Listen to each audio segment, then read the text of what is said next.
أعوذ بالله من الشيطان الرجيم.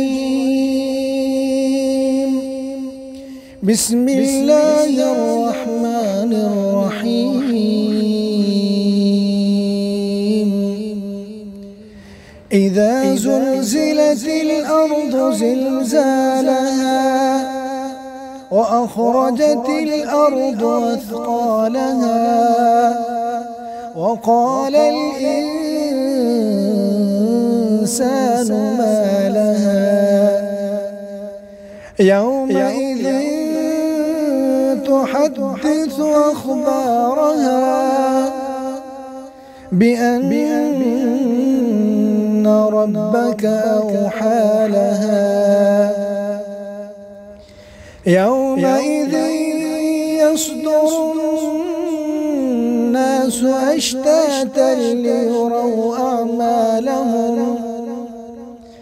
فمن يعمل مثقال ذرة خيرا يره ومن يعمل مثقال ذرة شرا يره. أعوذ بالله من الشيطان الرجيم. بسم الله الرحمن الرحيم.